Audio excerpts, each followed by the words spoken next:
మారిన పరిస్థితుల రీత్యా అమెరికాలో ఉద్యోగ భద్రత రీత్యా అక్కడ ఉన్నటువంటి నిబంధనల రీత్యా కొంత ఆర్థికంగా కడగడానికి మాకే మొదమాటపై ఆగాం. ఈరోజు ఇక్కడ విషయాలు అనేటువంటి విద్యార్థి ఎవరైతే ఉన్నారో ఆ అమ్మాయి ఆశయం ఏదైతే ఉన్నదో ఆ ఆశయం దిశగా ప్రయాణం చేయడంలో ఎన్ఆర్ఐ ఫౌండేషన్ పూర్తి అండగా ఆ అమ్మాయికి నిలబడుతుంది.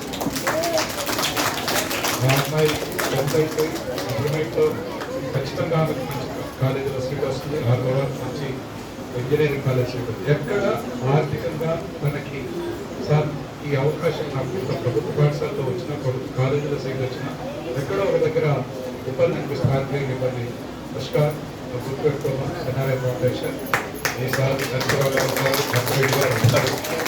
సో మీకు మీ ఫాదరు ఐటీ సైడ్ పనిచేస్తామని చెప్పారు. మీ ఆర్థిక పరిస్థితి నాకు తెలియదు. ప్రభుత్వ పాఠశాలలో చాలా మీలాంటి ఒక విద్యార్థి ఇక్కడ ఉంటాం. ఈ స్కూల్కి కాక ఇక్కడే ఉన్నా.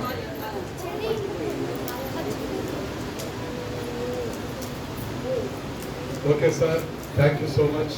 మీరు ఒక తండ్రిగా చాలా గర్వపడుతుంది. మీరు స్కూల్కి వచ్చి మీ అమ్మాయి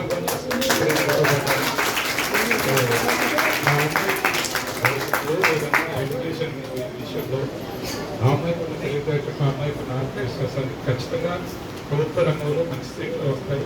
ఎక్కడైనా అవసరం కావచ్చు 10,000, 20,000, 50,000 ఖచ్చితంగా ఎన్ఆర్ఐ ఫౌండేషన్ హెల్ప్ చేస్తుంది. కానీ గోల్ సాధించారు. ఓకే, సో నా నెంబర్ స్థానిక చేసుకోండి.